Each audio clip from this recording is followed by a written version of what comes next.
We are back for Roundtable Ravens episode number 19. I am once again joined by Billy, Melissa, and Buddy as we talk all about Ravens football here for Roundtable Sports. That didn't mute, so that's great.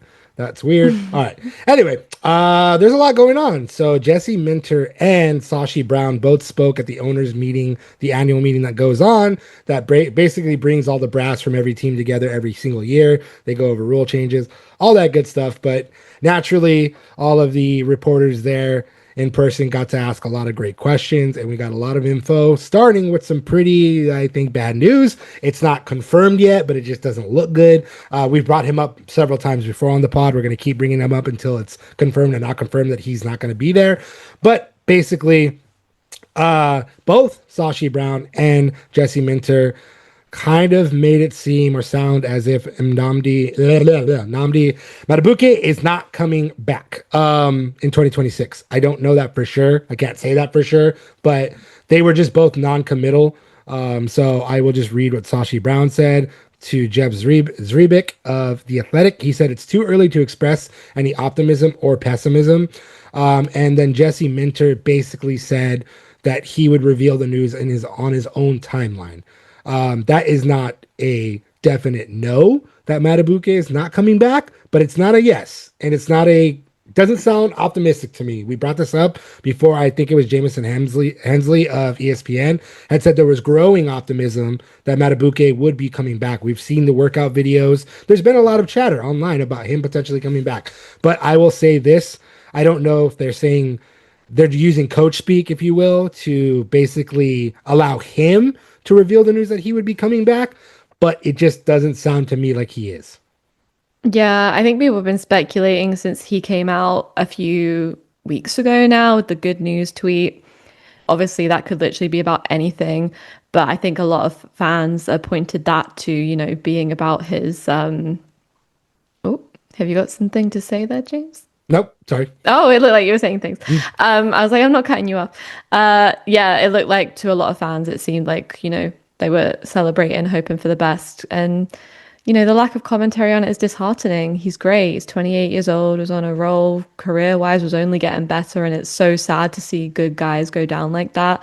Like J.K. Dobbins, for example, been passed around team to team and just can't get the break because the injury just keeps coming up. And maybe Madubuike is kind of assessing where he's at right now, and we'll see where it goes. But yeah, I think everyone just wants like an update on him because he's such a force on that line, and it really depends if he's coming back or not. What hole we have to fill, or they have to fill over, each side. Yeah, yeah, yeah. It those two statements and the fact that they were non-committal, they didn't say it's too early. They said it's too early to be optimistic when the reports coming out was that there was optimism. I mean, obviously, again, I think they have to mind their P's and Q's and not say stuff too early because they don't really know. Maybe it's taking a little bit Yeah. more time. But neck injuries are like the number one injury, in my opinion, for football players to stop playing. Like I brought this up before, Jalen Phillips, when he went from UCLA, he had to stop playing football. He ended up coming back like a year or two later, I think it was to Miami. Obviously, he's still playing, but that neck injury had impacted him in a really serious way for those 2 years that he couldn't play football. And there's been a lot of players that have suffered neck injuries, even in the wrestling world. Bret Hart got his neck broken by Goldberg, and then that ended his career. So it's just the neck. If anything happens to the neck, it's usually like you cannot play for a while or you don't play anymore. So Yeah, you don't want to exacerbate it because then what? You go into exactly what we said. He's 28 years old. Then what? You go off into the world, retired, and it's not worth putting your body on the line for, no matter how much you love it. So I just hope he's being safe and assessing the best situation and listening to all the medical advice he can get. Yeah, the fact that the injury happened, obviously, that's very unfortunate for it being a neck injury, James. Like you said, that's a really particular injury there that you do not want to mess with at all. I mean, like, from a football stance, he was clearly missed last year, right? And I mean, the Ravens defense is not the same as it's been the past couple of years. I mean, this guy has been a total game changer since 2023, leading all NFL defensive tackles and sacks from that point on, right? So he was clearly missed, especially. losing him early in the season as well. But yeah, I just feel like, I think he is progressing well, at least from what we saw. I mean, he wouldn't be doing those type of workouts if he didn't feel well. But I just feel like maybe like Brown and Minter, they're on the safer side of things. They don't want to maybe like, you know, say something that maybe they shouldn't or Right. anything like that. We're literally in the first day of April, right? So there's a couple months down the road before the start of the season. Hopefully by then, from what we've seen in the workouts, that he only continues to progress Mm. and he gets better, and eventually he is either starting or he's definitely in the lineup and in the roster and making an impact. If not, then obviously then they would have to address that in the draft. But I just feel like right now the Ravens brass doesn't really wanna maybe over explain anything. Probably Mhm. just keep it more broad in that sense. Yeah, I mean it's a legality thing too. If they say something too early or whatever, they guarantee that he's going to be on the roster and he's not. There's certain things in the bylaws of the NFL where you can't go and say that as an organization, say something too early, and then all of a sudden that player is not, healthy. So, Yeah. um, exactly like you just said, buddy, it could be like they're just taking their time to not say anything that they can't say yet. And we're not saying that Madubuike is not coming back. It just doesn't seem to be that way right now with what they're Hope he talking. does. Yeah, I mean, if he does, that's huge. It's huge for the Ravens for multiple reasons. I mean, he was a main component of the pass rush that allowed Kyle Van Noy to get loose and be as successful as he was. And obviously, without Madubuike, we saw what Kyle Van Noy was in 2025, like that component, that missing component, because you have to pay attention to him and then that frees everybody else up. So it's really unfortunate because like who knows if Tavius Robinson or Mike Green could have been better had Matabuke not been hurt. You know what I mean? And like he elevates everybody around him, and so even more so if he's around with Trey Hendrickson, like that pass rush is going to be insane. You know what I mean? So it's like it's a really unfortunate situation right now. We don't really know yet. Hopefully, maybe he's going to be able to come back, like you said, and maybe he'll be a rotational player. Maybe he's in third down situations. Maybe it's going to be something like that. Maybe mid-season. We don't know. We don't know. We're not doctors. We don't know what's really going on behind the scenes. We only know what they've given us, and they haven't given us much. So, I mean, more so on that front, though, the Ravens, as we've said, they would need to go and address the defensive tackle position in the draft, which I think they were planning on doing regardless of Matabuke's injury. I still think it's something that they need, but they did bring in DJ Reader for a visit. He is a longtime veteran. I think he's a solid defensive tackle. He was not signed, but he did visit the Ravens already. I think they're probably going to wait to see how the draft shakes out to see who they can take younger wise. Then they would probably sign Reader to a deal. Again, I think you bring him in regardless because I still think he's a solid defensive tackle. He played all 17 games last season. And he was on the Bengals and played with Trey Hendrickson. So those two know each other very well. They probably know their mannerisms and they probably can work together in a really, really great way for the pass rush. So Yeah. I think this combined with the fact that they were looking for a Max Crosby, Trey Hendrickson situation probably suggests that, they want another guy, another veteran presence in there just to bring that line together. Sure. Cincinnati Bengals, great AFC North team, competitive against the Ravens. Think it's always good to have players from your division kind of switch in between because you're familiar with the guys that you're playing against. Yeah, why not? Let's see. As I think it's always just one of those things, it's always good to have that older presence in the room, but just for the right price. And can you find someone that's going to be there long term in the draft that's better suited for you? yeah. Well, I mean, regardless, you're going to go and get younger talent no matter what. Yeah, 'Cause that's just 100%. that's what the Ravens do. Period. That's what they've been Especially great on at. defense. Yeah, exactly. And you want to build those guys up, but you still need that veteran presence, especially on the defensive line. And if you don't have Matabuke, who do you have? You know what I mean? Like you got Travis Jones, yeah, but I mean, like I don't know, just DJ Reader's just been around for such a long time. Like it would just be a solid veteran addition, and it's really good to see as we And brought still up. no Carl Van Noy. Yeah, still no Kyle Van Noy, so that's another aspect of it. Are you going to bring him back? Is he not coming back? If he's not coming back, what's the plan here? But I think you're right. I think the fact that they were trying to land both Max Crosby and Trey Hendrickson is, I think they're preparing for the reality that Madubuike does not come back. So they wanted to bolster the pass rush in a big way. But to go off script here a little bit, Trey Hendrickson he was on the set with Teron Armstead, which I think is a fantastic podcast. No bias here for it. It's just great. But he was talking about he's really excited to be that leader in the locker room. Obviously, Trey Hendrickson's been around for a while, and a player that he brought up right away was Mike Green. He said he can't wait to mold him and make him the best version of himself. And if Mike Green can become that guy, I mean, he got 4 sacks last season, and that was did well for a rookie. Yeah, and that's pretty on good. An ailing defense. And on limited, you're not starting every single game. You know what I mean? So I mean, there's a lot of promise there. Same thing with Tavius Robinson. We brought this up before. I think we brought this up that they're all working together with Chris Peace. I think it is. He's a renowned pass rush coach. So there's video on them working together along with Peebles, who's the other way less used pass rusher there. But I mean, it's good to see that. So I mean, obviously everyone's taking it very seriously. They want to get this pass rush going. Hopefully Madubuike comes back, because that just adds another crazy element to this Ravens defense that needs it in 2026. Plus, again, you got Jesse Minter and Anthony Weaver. Like, those guys are just going to scheme like crazy. And having Madubuike in that scheme, whatever scheme it is, it's just going to be better for the Ravens. So Yeah. Yeah. I mean, Reader's only 31 years old. Well, only depending on how you want to look at it. I mean, clearly a veteran presence, one of the best run stuffers, in the league throughout his entire career, right? So I think really comes down to, like, it doesn't really, like, having more depth doesn't hurt anybody, right? Especially for the Ravens and how their overall defense was last year. Clearly I think they're gonna focus that in the draft as well, but like I said, depth doesn't hurt, and if you could get a guy like Reader who knows the division, who's one of his former teammates is now with the Ravens as well. I mean, it's there for the taking. If the Ravens wanna, maybe work something out with him, that would be great. If they feel like they want to go another direction, that's also fine too. yeah, I mean, definitely. He had 3 sacks in 2024, but I think because of how good that Lions defense it has been in 2025, he just didn't have that much production. But I mean, Especially in like, 2024. yeah, so I mean, it's good. I think it would be a good signing. Like you said, depth is a big thing. Speaking of depth, we're gonna get right into it.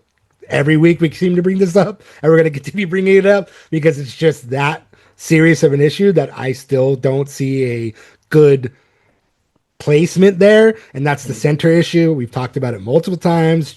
Tyler Linderbaum is now gone. The Ravens brought in John Simpson, Jovan Gwynn. They re-signed Corey Bullock, and they brought in Danny Pinter.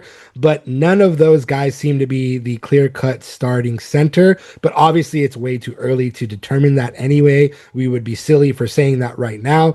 Again, Minter was speaking at the owners' meetings and brought up the center issue. Well, rather, a reporter asked him about it, and he had a pretty good answer, saying that the March depth chart does not mean anything right now. It's irrelevant. So right now, I think Danny Pinter is the starting center on said depth chart, but he said it doesn't mean anything. He talked about them adding more competition, which obviously you should. You need to find that best center possible. If it's John Simpson, if it's Jovan Gwynn, if it's Corey Bull, whoever the hell it is. But more interesting, he did say that they're probably going to be adding more people.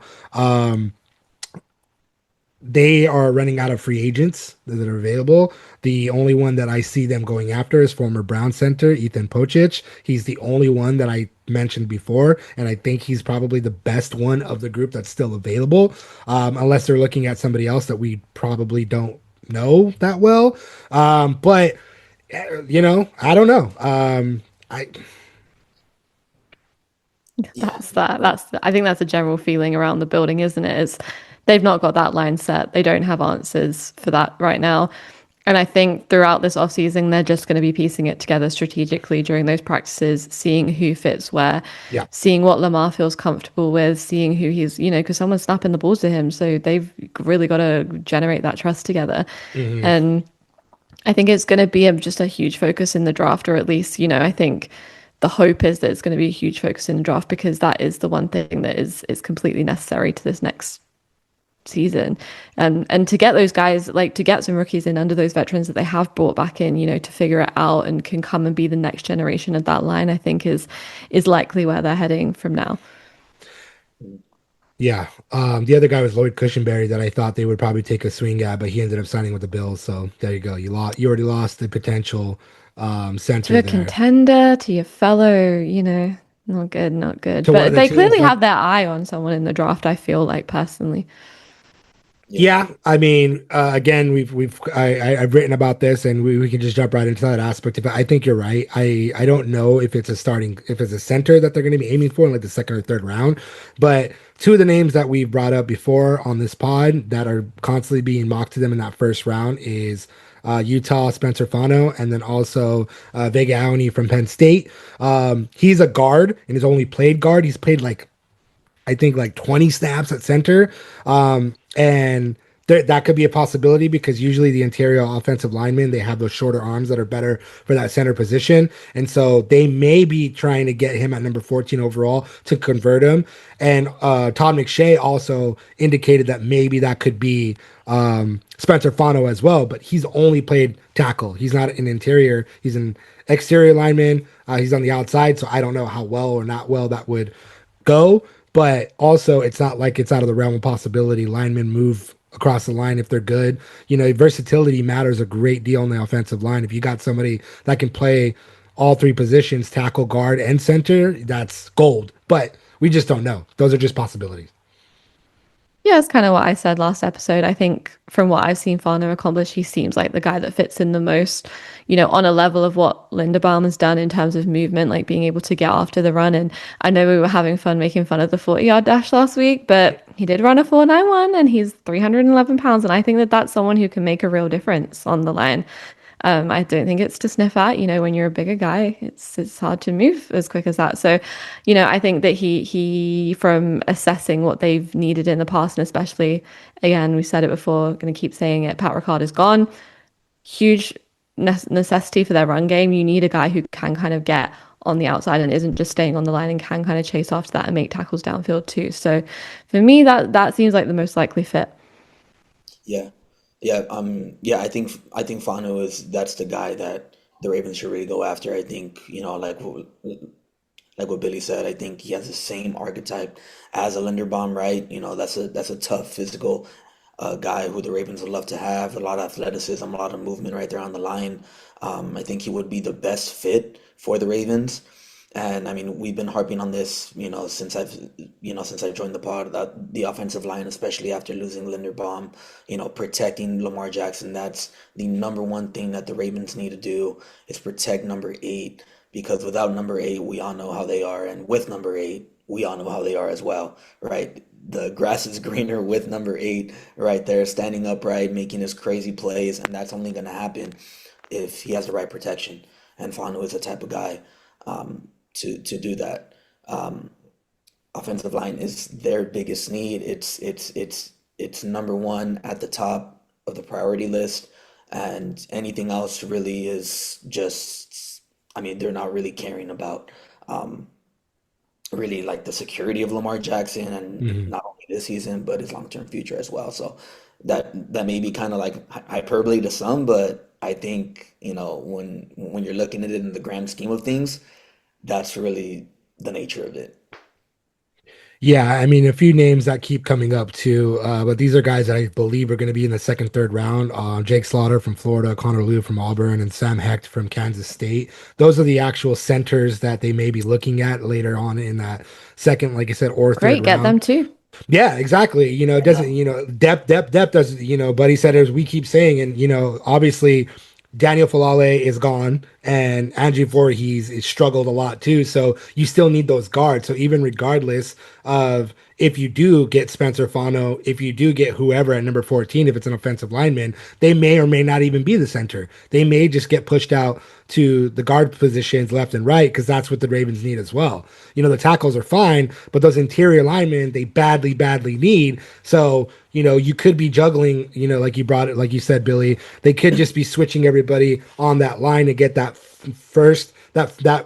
best formed line through training camp. Whoops. hit my mic, and through training camp and preseason, because you need to have that best line for Lamar Jackson. As you said, buddy, we know what he can do when he has time to throw in the pocket. That dude makes every throw imaginable, and he'll show that and then rifle off 40 yards on the ground too, because it's all wide open. So we know they need a line.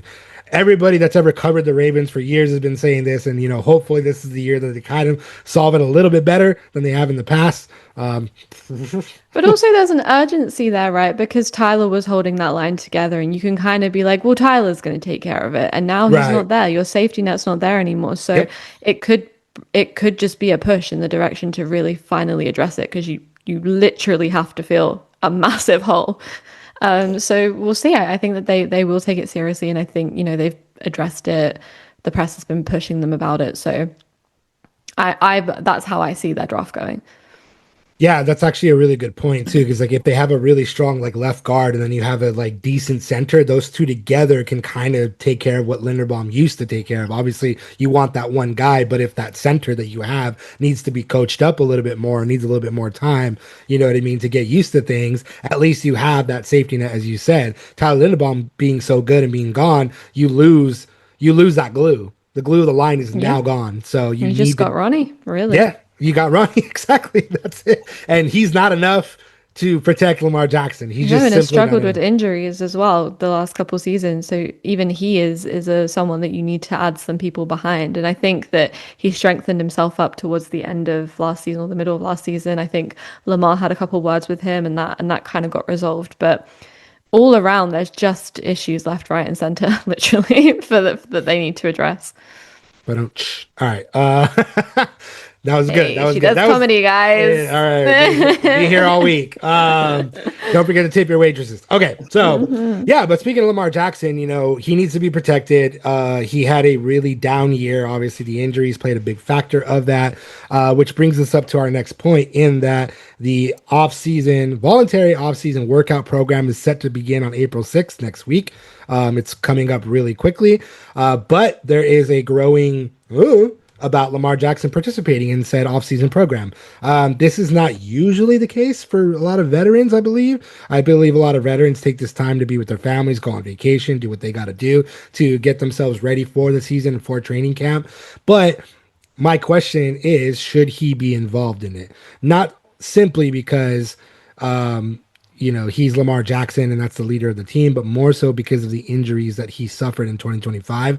And do you guys think that he should get a leg up with especially whoever is going to be part of it, the newer people that maybe he hasn't spent enough time with, what have you?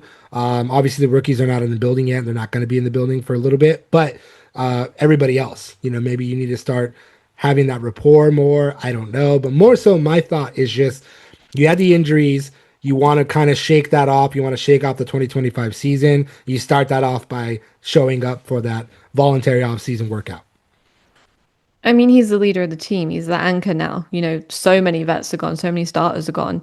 And while there won't be rookies there will be those other people that have joined the team fresh, and they're going to be looking for him to set the tone. And if he's not in the room to set the tone, then they don't really know how that feels. And yes, you get to training camp and then he will be in the building and all of that. But like, I think other people said it, Lamar, if you want to be a champion, put the work in. I think Declan Doyle said it on his initial panel, was like, I expect Lamar to be in the building. And I get completely wanting to protect your body, especially after all those injuries, but perhaps like just being there for the program and putting your body back in the ring, and you don't really want to do that right now, but even just physically being in the building, showing up, being like, hey guys, this is setting that, even just for a day or two, I think that it's really important that he comes and sets the tone and says, this is what we're aiming for. This is where we want to go. And that's how you get guys fired up and, ready to head into the off season. And when those rookies come in, the same.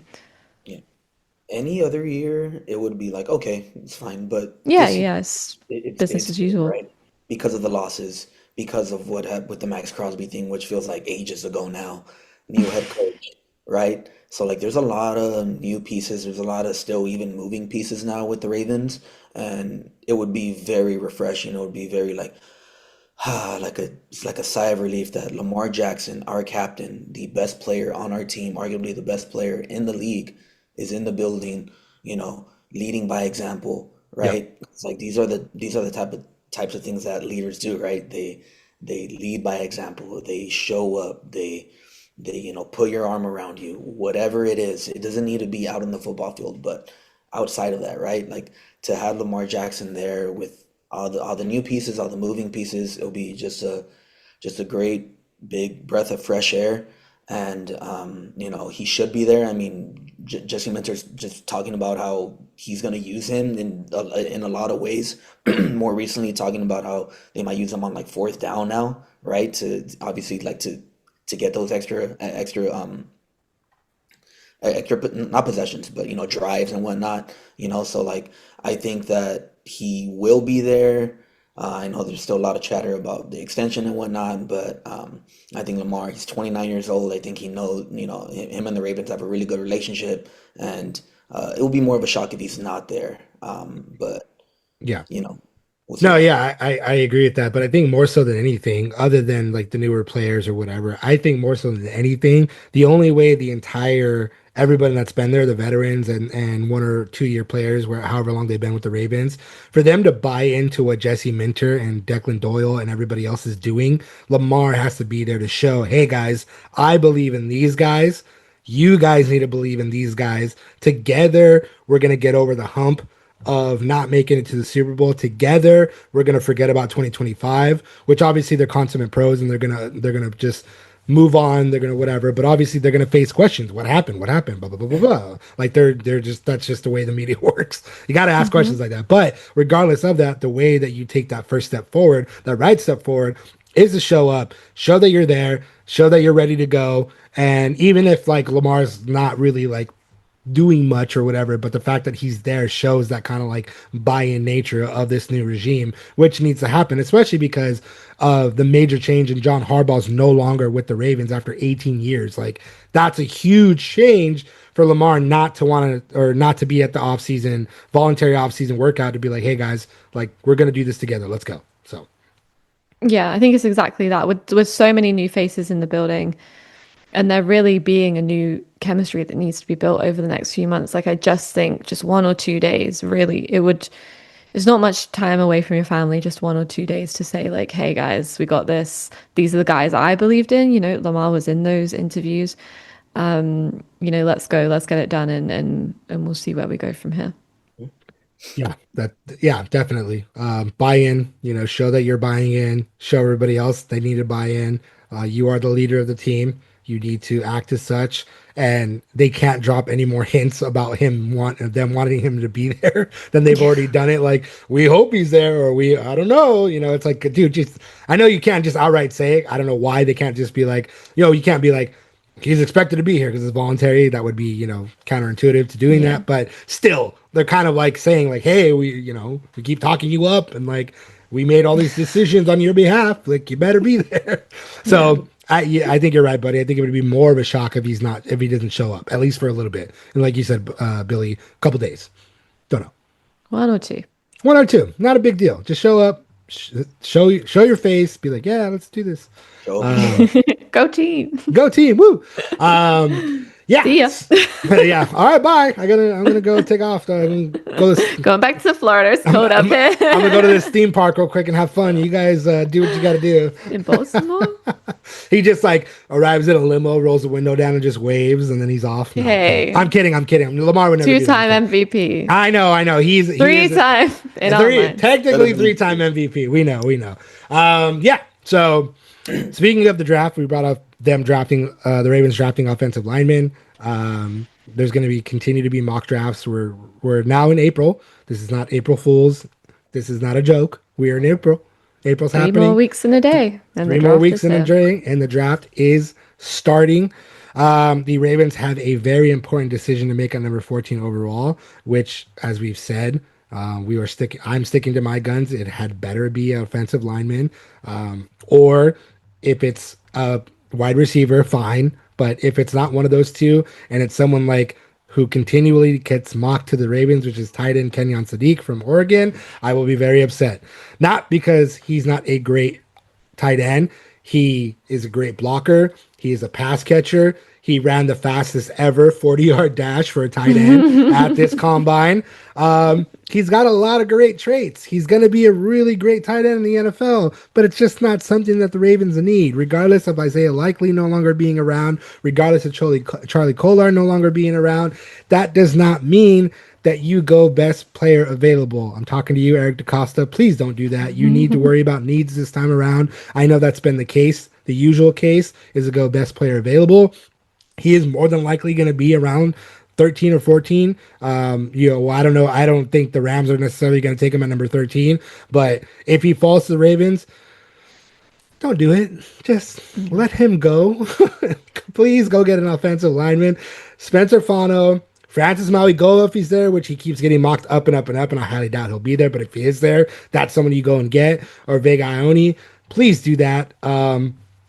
I don't know. I don't know where you guys' thoughts are on this, but I just don't. It just doesn't make sense for them to go and get Sadiq at number 14. No, I'm in the same mind. Eric DaCosta was mentored by Ozzie Newsome. They don't call him the Wizard of Oz for nothing.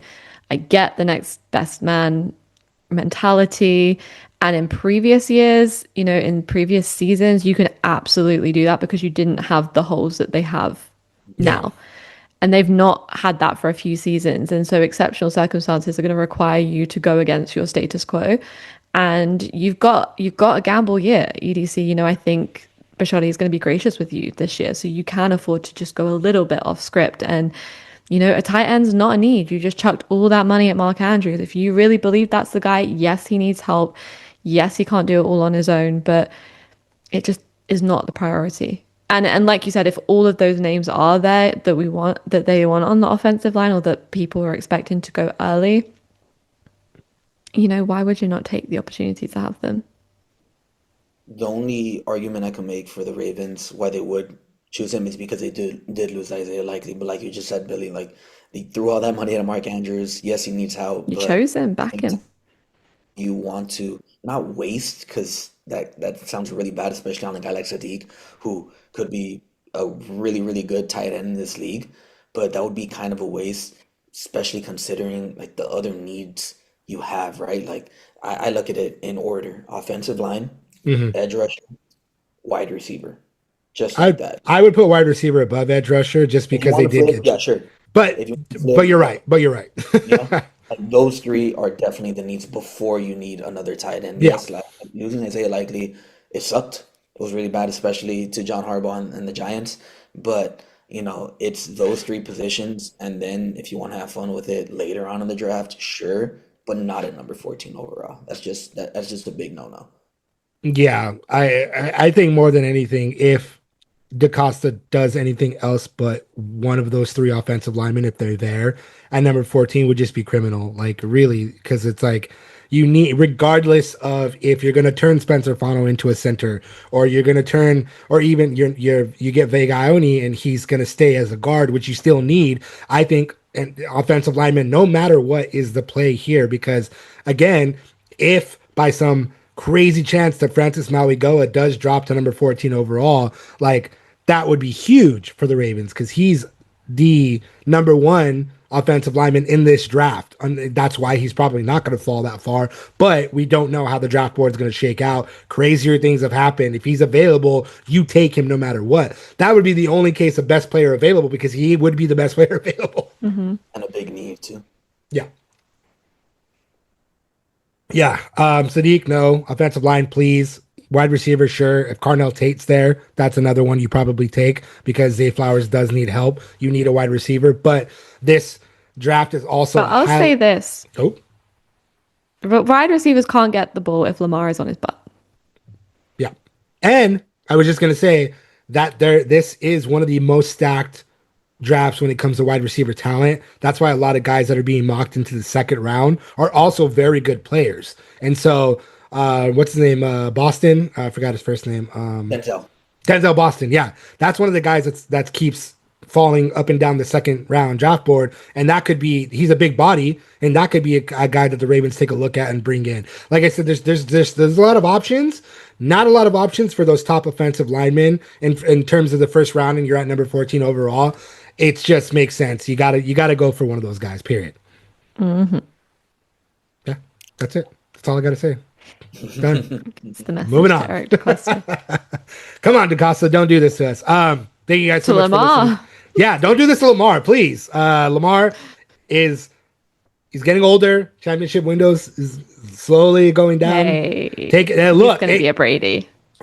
I would love for him to be a Brady because Lamar Jackson is so fun to watch play football. Everybody knows that. Yeah. And they say you don't really hit your stride until you turn 30 anyway. But regardless, he cannot become an injured quarterback because there's no offensive line to protect him. We cannot have that happen. You saw what 2025 was. He had a hamstring, then a toe, then a knee, then a back, then a whatever. His eye socket. That's not true, but he had everything going on that was just like he was just on the injury report for too long, and it was just we saw what happened. So protect him, get an offensive lineman number 14. Don't mess around. Thank you. All right, thank you guys for listening. This has been Roundtable Ravens Roundtable episode number 19, I believe I said it was. We will be back next week to talk more draft stuff because that's just gonna keep happening, and maybe their Ravens will bring in more center help. And did Lamar show up? And did Lamar show up, which is what we will definitely be talking about next week if he showed up to the voluntary offseason workout program. But bye.